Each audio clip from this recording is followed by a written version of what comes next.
Welcome to Hardheaded Podcast. It's time to join the conversation. Hey, welcome to the show, episode 125. Thanks for listening. This podcast sponsored by Trussell Media. With me, as always, is Mr. Matt Amos and Mr. Chet Sears. Today, we are going to talk about whatever is on Matt's mind, so buckle your seatbelts, ladies and gentlemen. And top 3 overrated big-name brands. If you think somebody's overrated, as we're about to talk about, why don't you drop it in the comments? Let us know. But first, or last, rather, Chet's going to end it with a good word. So, Matt, dare I ask, what is on your mind? I'm glad you asked, Troy. Let me tell you. So there was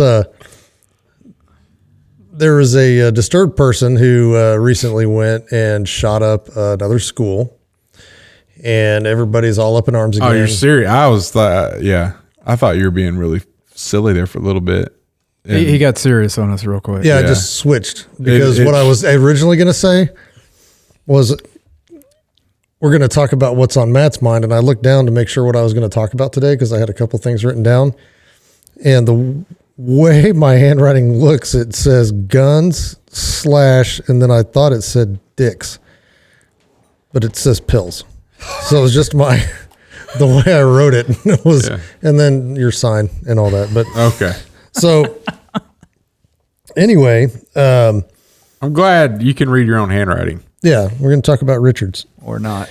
But anyway, so everybody's all up in arms about banning firearms again and boycotting. Not even boycotting. I mean, straight up banning certain types of weapons. And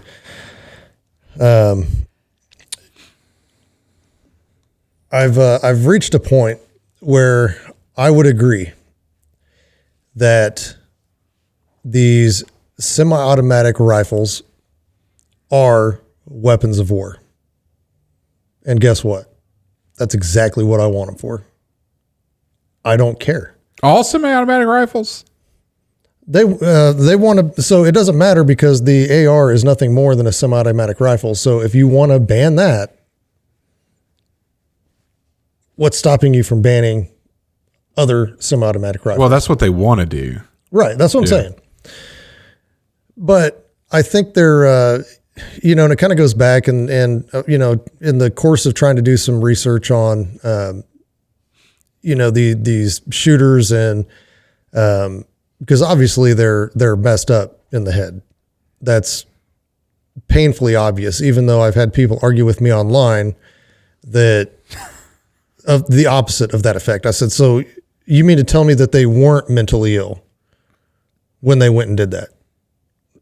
Because I said, well, we got prescription drug use, whether it's, the antidepressants or whatever it is. And a lot of those you can't see because of HIPAA records or whatever, and they're not releasing it. So it's easy to say that, well, that wasn't the case in this instance. But, just for conversation's sake, between 1991 and 2018, SSRI use or antidepressant use went up 3,000%. But suicides and violence has not gone down. Has it gone up? I didn't look at that stat, but I would venture to say overall, since 91, probably. But I would have to look that stat up. I'm not 100% sure. And I think that there's so many other variables that nobody's looking at because everybody wants to jump to what would seem to be the easiest solution, which is let's just ban the guns. But we have a Second Amendment that prevents that. And so I've taken Chet's line in saying, you don't like it, change the Constitution, but until the Constitution's changed, shut your mouth. Yeah. It's there. And you have to deal with it through the methods that the Constitution details. Exactly. You got to amend the Constitution. Yes. And nobody has anything to say to that.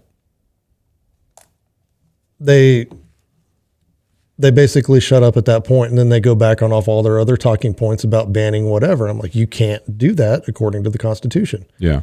That's not what it says. And of course, then they start, well, weapons of war have no place on the streets. And I'm like, or in modern society. And I said, that's absolutely where they should belong, is in the hands of the people, because it's there for tyranny. And then they go off on, well, you've got some manufactured idea of this, blah, blah, blah. And I'm like, you know what? I'm not even that concerned about that happening in my lifetime. I said, because it goes so slow. They erode your rights just a little bit at a time. So you get mad, but not mad enough to really do anything. Yeah. And then they continue to do it over and over and over and over again. But at some point, and it may not be in my lifetime, it may be in my kid's lifetime, it may be in my grandkid's lifetime, it may be in my great grandkid's lifetime. But at some point down the line, it's going to happen. And I am not going to be the one that leaves them unable to defend themselves.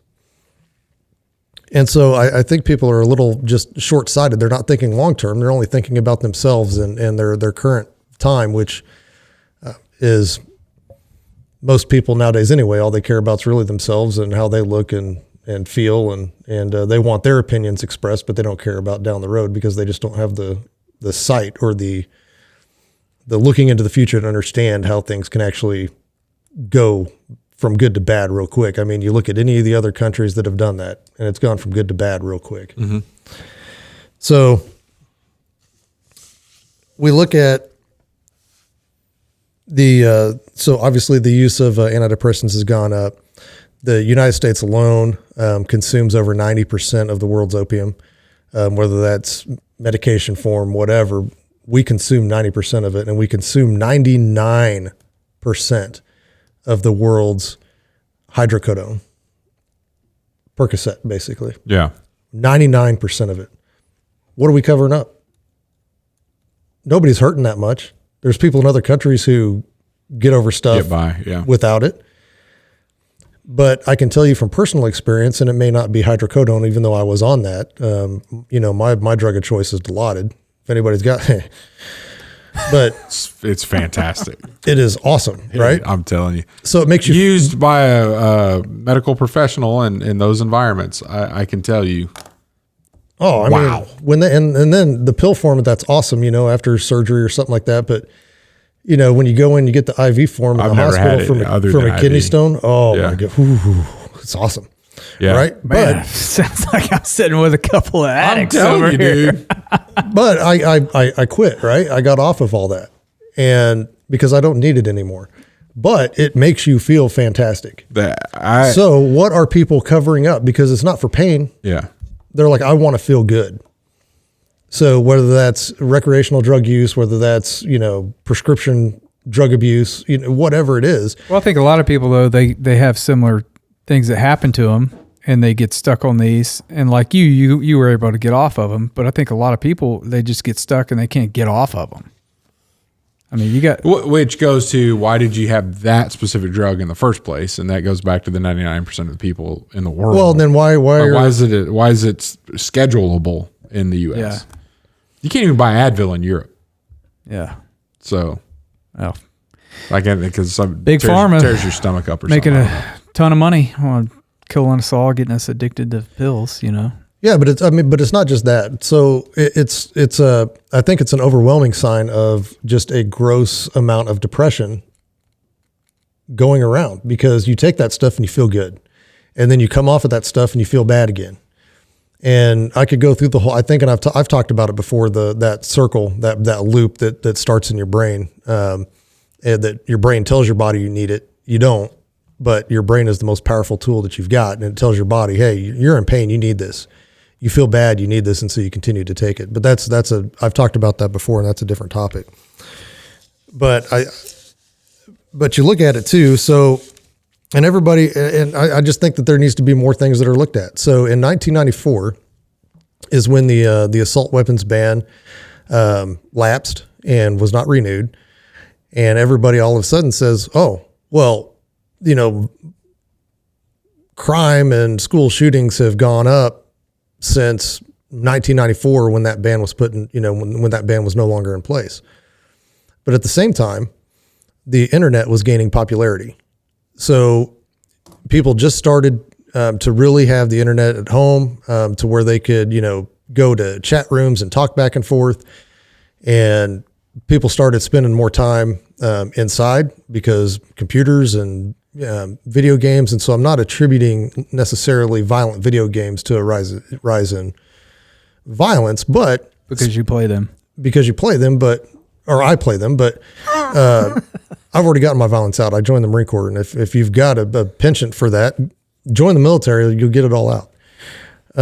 But it's funny to me because how much more time are people spending inside? It's been shown, studies have shown in Seattle, where it's gloomy, for longer than it is in most parts of the country. There's more depression up there. Why? Because there's not enough sun. So what if people are staying inside a heck of a lot more, and that's why they're depressed, because they're not getting out as much as our parents did or we did, whatever. So I just think that there's more factors to look at other than just the firearm, because the firearm, again, cannot do anything without the person behind it. So what is causing the person behind that firearm to do what they're doing? It doesn't make any sense to me. Well, this person wouldn't have done that if they didn't have access to it. They still felt that way. And I actually had somebody, back in my day, kids didn't, go shoot up schools. They threw milk cartons and bananas at each other in the lunchroom, whatever. And I'm like, I was very polite Milk cartons in the and discussion. bananas. I just said, wow. And I left it at that, because even when I went to school, I had a gun in my car. And it's been like that before I was even in school, where you could have your shotgun, have a rifle in the window of your pickup. You got the gun rack in the back of your truck, and you just had your guns there. Nobody messed with them. Nobody stole them. Yeah. Nobody was going into the school and shooting people up with them. So what's changed since then? A lot. This is a theory. I haven't run it to ground, but I think one of the major shifts that also has happened over the time frame where gun violence has increased outside of the inner city. So this is a suburban gun issue that I'm speaking of right now. At the same time, where the anti-bullying campaigns have increased in schools. So the schools or society, if you want to put it this way, has taken the role of, we're going to eliminate the bullies. You don't do anything. If you're getting bullied, report it. Don't deal with it yourself. Don't pop them in the nose. And in fact, if you do, you're going to be the one that gets in trouble, not the bully, right? If you deal with this yourself, you're the one that's in trouble. And I think, so if there's no out on being bullied, I was taught as a kid, and I was bullied as a kid, and my dad got to a point where he's like, look, son, you either stand up for yourself or live like that. Like, it's up to you. It's not the bully here. You either teach that guy to stop treating you that way through physical force, just standing up for yourself. You may not win, but stand up for yourself, or shut up. Quit whining about it, And that mentality, the school said that's not okay. So what would have been a brief altercation, and I saw enough fights in middle school and high school where two guys got tied up, and the next day they're friends, right? I mean, did you guys you notice that? Yeah, it's like that is a way to work things out. And if all you got was a black eye, and all you got was a little embarrassed because you didn't win, you actually earn the respect of the person that you stood up to. And if that was a bully, then the bully also know, maybe maybe I'll win, but maybe I get a black eye too, and you know what? I'm going to quit talking to this person this way because they don't like it. They're not going to allow it anymore.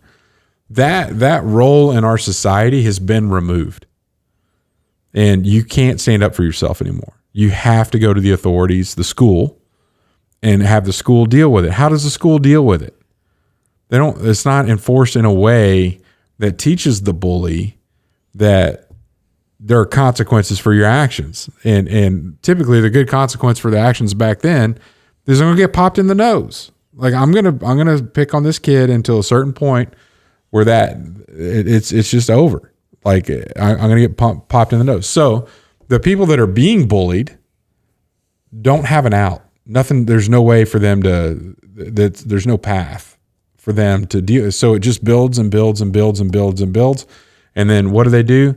They get depressed. Where do they go? They go to a psychiatrist, psychologist. What do? They give them pills. And then does that stop the bullying? It does not stop the bullying. And then you get to a point where you crack, as opposed to a punch in the face. You have now gone through a decade of this as opposed to a year, and you've never stood up for yourself, and you're on all these meds, and you crack. And what do? Well, you find a gun at your parents' house or your cousin's house or whatever, and you take it and you go and you shoot people. I think it starts, this whole path has started with we're going to allow society through the authorities in our school resolve all the issues and take the ability of our children to learn how to act in a society. And in a society, a well-functioning society, if you step out of line, there should be consequences, and those consequences should come from your community, not from some global authority right. at a high level, which when you're in middle school, that's the principle. Like, you should be able to pop somebody in the nose. Yeah. Well, and pay the consequences for it. But so kind of off subject, but back when I moved in to where I moved, I was talking to one of the neighbors that had been there for a long, long time. And he said, back in the day, he goes, it's really calm out here. Nothing much really happens. He goes, there was one point in time where there was somebody going around and was stealing stuff, robbing people. And they rounded him up and they whooped his ass. And he never... he stopped. And he still lives there. It's not okay for me to steal. It did not happen again. Yeah. And the guy's not in prison. Yeah. So I understand that, and then and I would agree with you, as that's partially part of the problem, but I think there's more to it, no doubt, and just online, because kids are on their phones or they're on a computer and, they're even on a video game. Some of the stuff that I hear some of these people say to other people when I'm playing, like, holy cow, really? And to the point, I had one person, it was kind of funny. I was winning and doing a really good job, which is rare, not rare. And they reported me for offensive chat. I didn't even have my mic on, and my name was offensive. Amos, Jamos 0311 was an offensive name. And so they reported me on that. Right. Yeah.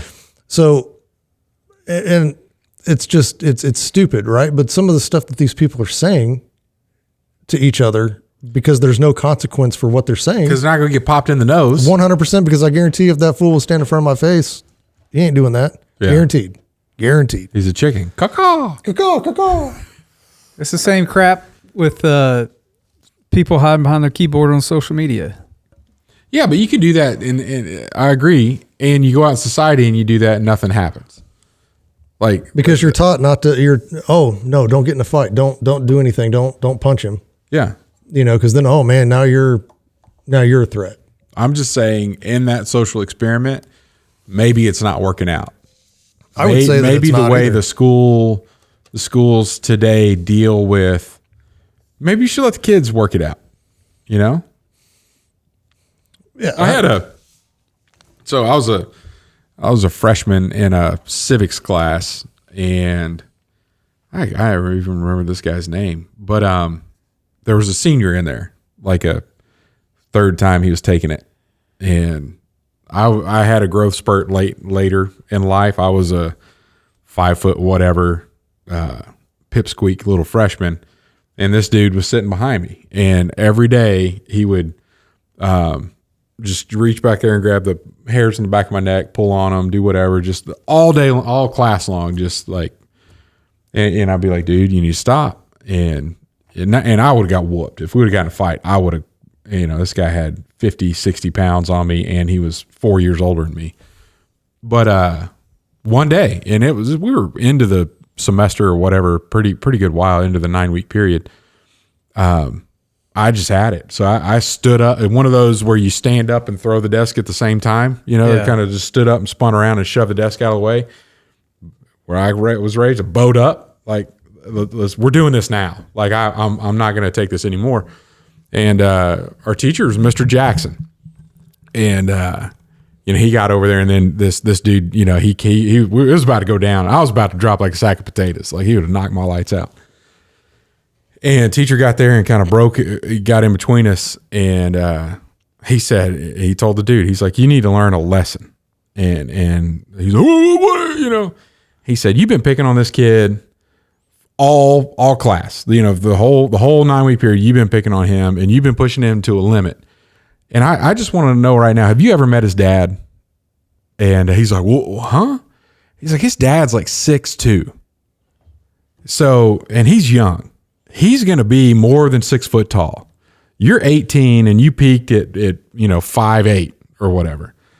One day, and I don't know when that day is, you're going to be hanging out at the pool hall, and this big old dude's going to darken the door when he walks in there, and it's going to be him. You're not going to recognize him, and he is going to come over there and whoop you, and you don't know why it happened. You're not going to know why. You're just going to be lumped over in the corner wondering, what did I do with my life for somebody to walk through the door and do that to me? And he's like, I don't know what you're talking about. I'm saying that you can win today. You're going to lose this match tomorrow. Like, you don't understand that. Years later, I'm back home from college. I'm the 6'4", 6'5" guy. I walk into the pool hall with some guys that I went to high school with, and that dude recognized me and immediately got in his truck and left. Like, he was like, I'm out of here.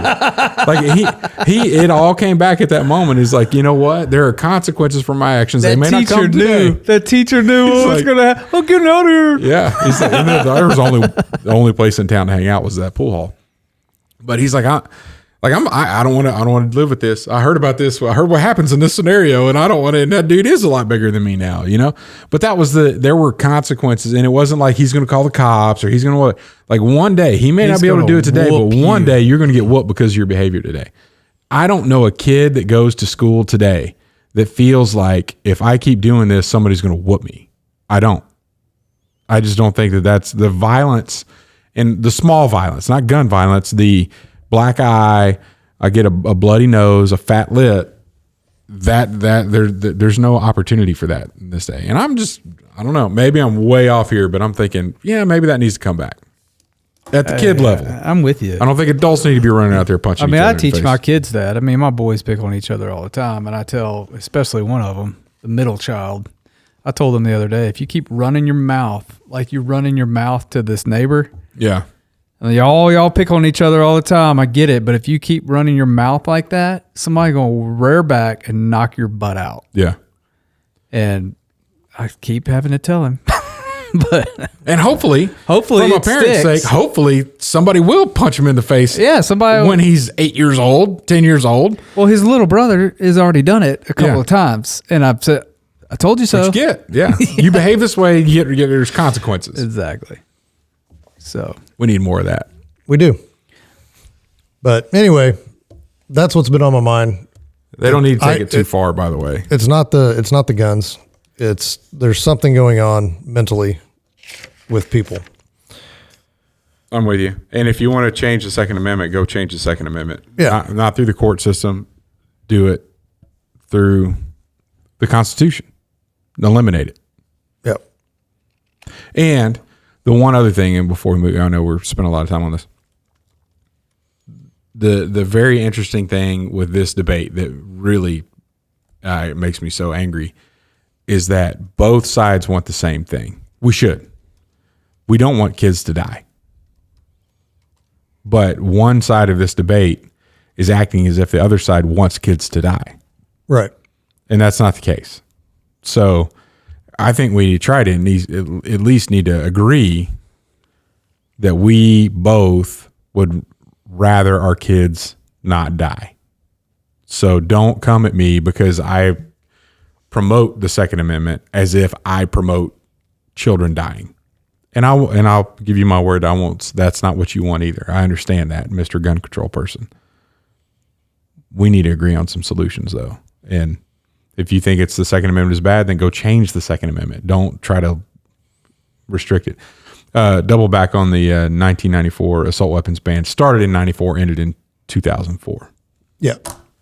Also, the first history of school shooting for your boy throwing milk cartons or whatever happened in the earliest reported was July 26, 1764 at the Pontiac's Rebellion School Massacre, where the headmaster and other 9 or 10 other children were. Speaking of shootings, did you know that some dude posted up on this Garvey Center tower here in Wichita Back with in the the 70s? Browning deer rifle in the 70s and started picking off people walking through the streets? I think I've heard that. Yeah. Man, it's dangerous down here.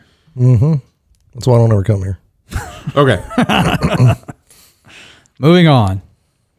We are going to take a quick break and come back with our top 3. Are you driving traffic to your website?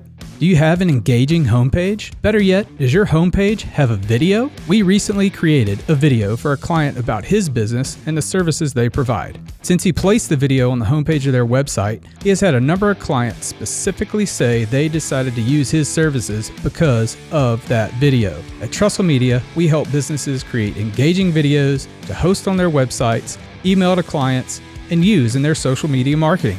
Contact us if you're interested in creating a video for your homepage today. TrussellMedia.com. Fill out the form at TrussellMedia.com/contact. Let us help you tell your story through video. All right, we're back with our top 3 overrated big name brands. This ought to be interesting. I like it when we do these overrated ones. It's pretty fun. All right, Chet, what do you got? Why don't you go first? Yeti. Good one. Overrated. Oh, yeah. I'm not saying that they don't keep drinks cold. I'm not all that stuff. It does what it says it's going to do, but it ain't all that. It's extremely overpriced. And therefore overrated. And overrated. Like, you're not getting... Yeah. Well, the Ozark Trail, man, they have a great little Yeti type mug you can drink out of. So mugs and coolers and... Strangely enough, you know how you know why Yeti is what it is right now, don't you? Because they marketed themselves as it's stronger than a bear. The bear can't get into it. They started out, and You have a Yeti tattoo? I don't. No. Okay. On his right butt cheek. But Yeti is very good about donating and sponsoring stuff for Wounded Warrior Outdoors. Okay. So I've got a very close relationship with them. I'm in trouble. But I'm in big trouble now. So they started out, and they're they now were sponsoring the Hardheaded podcast. and they were Until now. an inexpensive. They were an inexpensive cooler. And they overpriced themselves, and people were like, oh, there must be value here. So they weren't selling. Yeah. And so some marketing genius got in there and said, check the price up. And then everybody started buying it. Yeah. Except me. And me. I like old Coleman. love their tumblers and their mugs. I have 2 Yeti coffee cups and 1 Yeti cooler, all gifts, all very useful. But if I'm going to go buy something, I'm not spending that money on a Yeti. There are some other equivalent brands that are not as name brand recognition that are cheaper that do exactly what I need them to do. And I've never, not one time in my life, had a bear attack my cooler. Not once. You know, that's okay. I've seen it. So, Yeah. but you're not anywhere where that would be common. No. The bear would have to be hopped up on cocaine if it wants to come after my stuff. Cocaine bear. Yeah. Okay. Number 2, Starbucks. Not that good at coffee. I've never said, hey, I really want a good cup of coffee right now. Let's go to Starbucks. Just hadn't happened. So all in the branding and not much in the product, in my opinion. That's good. I like these so far. Number 1, General Motors. Overrated. How did I know that one was coming? So overrated. This is not just for our listeners. This is not just a Chet drives Ford, therefore GM is bad meme type scenario. I supplied General Motors for 8 years of my career. I got to see some of the stuff that probably does happen at some of these other auto manufacturers. But if you want to go back, a few years, the daytime running lights on their trucks and Suburbans, they always had the right one that was out. That was a mistake that they made in their design, and they said, we're sticking with it. We're not going to change it because it's going to cost us money. It's just a daytime running light. We will let that poor quality be a billboard on the front of our grills on all these vehicles for over a decade. They did not fix it. Number two thing that ought to show you how they're overrated, the tailgate latch, the plastic tailgate latch on their CK pickups, they're all busted out. If you look at there for a whole decade, you can go look on your truck. You're going to pull up to a stoplight. If you're listening to this right now, there's an old Chevy truck in front of you by like a 2000 era, 2010. That tailgate handle is missing in the back. There's just a hole there because that piece of junk plastic that they use and chose not to fix for years is just a billboard on the back of their vehicle that says, we don't care too much about quality. There's just two instances of what's publicly visible on stuff that is out there. You don't even need an inside man to tell you that that's how they cared about their quality and that's how they cared about their vehicles. And I think they're overrated if anybody says you need to be driving a Chevy over anything else. There you go. Oh, that's a good opinion. That's my three. I have an honorable mention too. We'll get to that later. I got a few as well. All right, I'll go next. Number 3, Nike. Nike. We bought a pair of shoes, pair of Air Jordan Nikes it was a gift to my son, 10-year-old. He played in the YMCA, a basketball league. He played 8 games. And before the 8 games were even complete, his shoelaces started breaking. And the little thing at the top that holds the last lace popped off, just popped in half. I was very unimpressed with the way they make their shoes. Yeah. They need to work on that. No, I don't think they are. They got good recognition. They're going to stay overrated. They are. Number 2 is not going to come to a surprise to most of our listeners, but Chick-fil-A. It's overrated. Yeah, I have to disagree with you there. You are totally wrong. Completely overrated. Look, if I'm going to spend $12 on a value meal, the best place to do that is at Chick-fil-A. No, there's not. There's plenty other places that you could go to spend $12. Number one. Moving on. Pfizer. Everything that they do is overrated. Yeah. No doubt. They're horrible. Especially in the past 3 years. They need to quit advertising. Yeah. Just get out. If you watch broadcast TV, that's all you're going to see. Because they have so much money to spend because we gave them all our tax dollars. Yep. We paid for it. So, there you go. Top 3 overrated. What you got, Matt? Number 3, Kimber. Pistol. Yep. Or firearm. I've never owned the rifle, but the pistols are overrated. Yeah. They have very highly touted. They look cool. Yeah. They're not really built to last. When you talk to them, the spring on their 1911 is basically only there for 5,000 rounds. That's all it's meant for. Yeah. Which means if I'm doing It's a decorative pistol. a high level of shooting, I'm going to have to replace that every year. Yeah. Which I've never had to replace a spring. Which in a means SIG. that you would have to have a stockpile of springs if, the fan moment comes and you're left with that. You better have some springs. That's not what you want to bring to the fan moment. Yeah. Well, what if you're at like 4,998? You got an intruder. That's all you got. Man, you got 2 shots and you're done. Yeah. You better hit. Well, I mean, it's still going to maybe cycle the round. but you're going to have a stoppage of some sort that you're going to have to clear out in that moment. You don't want that.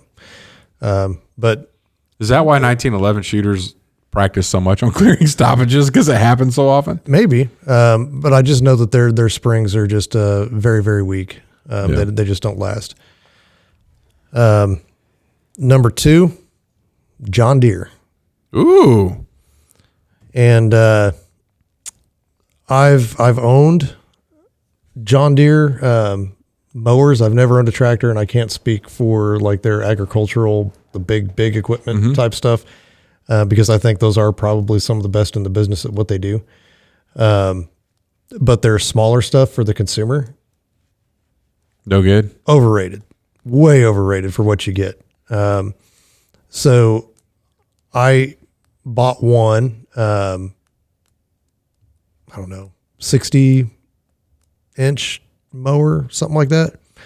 And the deck on it was just weak. Not where I'm mowing, occasionally there's a rock or there's something hidden that you don't see and you mow over it.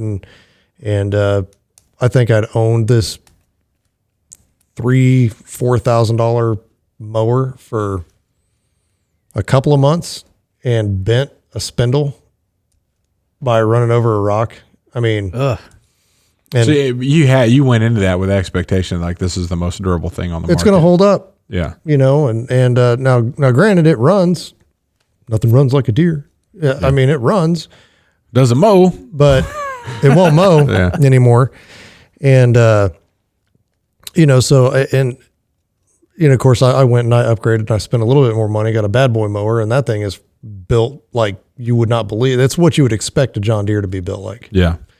Because even their commercial grade mowers are not as commercial grade as that bad boy mower, The Yeah. seats, but you're spending more money the seats on the bad boy are made right here in Hutchinson, Kansas. and they're comfortable. Mine's got suspension on it. I mean, you dial it up to your weight Yeah. and it just, it floats. It's nice. And number 1 overrated, big name brand, Starbucks. Terrible coffee. Not even good. And you might have convinced yourself that it's good, but it's not good. Well, most people drink a drink from there, and they're drinking sugar with a little bit of Yeah, it's all the coffee or fancy. It's espresso not the quality of the coffee. It's what they're putting. They're so enamored with what Makes they're it putting tolerable. into it. Yeah. So because I'm telling you right now, Il Primo on Central and Woodlawn is the has schniz. some of the best coffee I've ever had.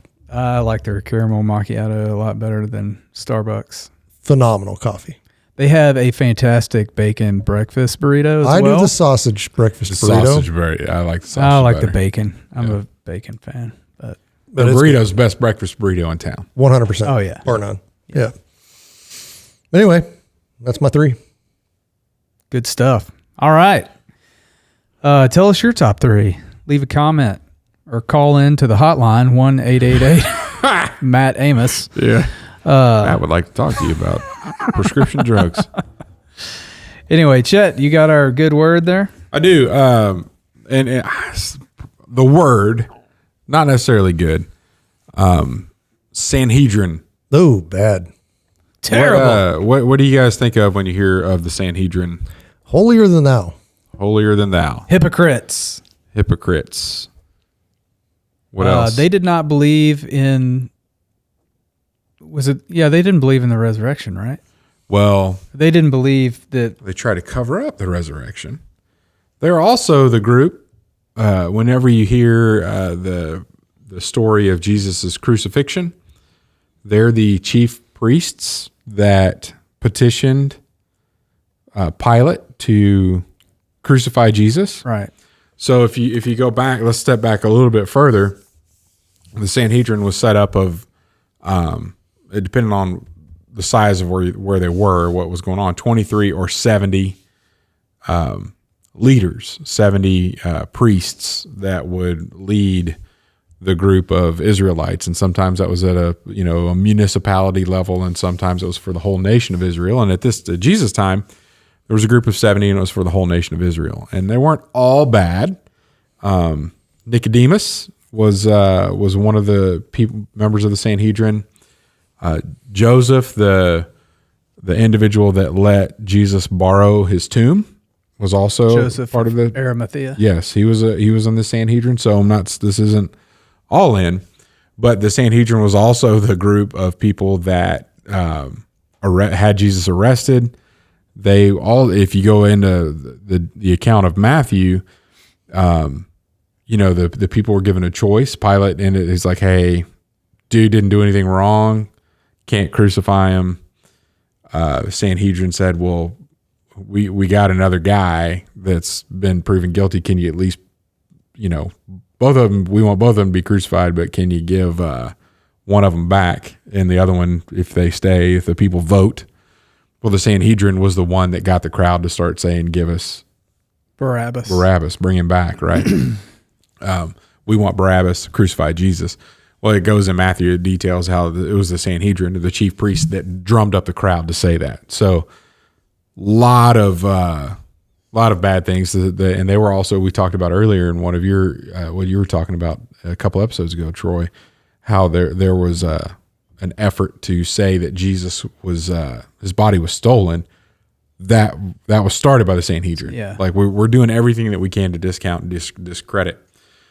So if you think about it, what that really was a power struggle. Because Jesus was the Messiah, and the assumption of the day was that whoever the Messiah was coming in with a new kingdom, we look at that and we know that's an eternal kingdom. The interpretation of the people of the time was that it was a new physical kingdom on earth, right? That they would be out from whatever oppression that they were under. And in Jesus' day, that was the Roman oppression. And when Jesus actually started performing miracles, it started taking power away from the Sanhedrin, and that they saw that if this was the Messiah, that it wasn't going to replace Roman rule. It was a different kingdom that he was setting up, and Jesus was very open about that. And so the people that were in power started trying to find a way to manipulate the Jewish people in power. The Sanhedrin couldn't necessarily go and punish Jesus because of the occupation of Rome. Rome had all the say. So they manipulated Rome and the people in a way to get Jesus crucified, to take him out, because he's going to remove their power. So history tends to repeat itself on the lines of humans, when they get into power, that they're going to do everything that they can to protect it. So if you are any just average citizen, average Joe out there, be careful of people in power.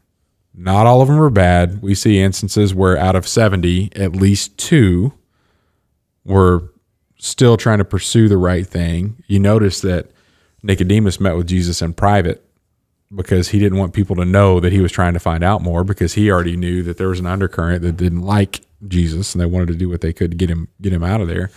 But then at the same time, Joseph of Arimathea was like, you can borrow my grave. Like, I'll probably still get to use it because you are going to be not here for very long. So there's still some good folks there, but I think, as we're coming out of the Easter season by a few weeks now, but that was one of the things that was very impressed on me, going through, just thinking about the timeline, the events, the people that were involved. There was a very large group of men that were responsible for being the religious leaders of the people. And when somebody came in, and actually Jesus, the Messiah, came in, these men that were responsible for spiritually leading the nation of Israel just got very protective of the power that they had and not focused on the people that they were leading. And so that would be a warning in a good way. Pay attention to those in power and understand that a lot of times they want to protect what they have more than they want to fulfill the role that they were given. It's true. Matter of fact, there's a good documentary on that. It's called While the Rest of Us Die. Oh. If we're talking about political power and people wanting to stay in power and maintaining that power, it's a very good documentary. Yep.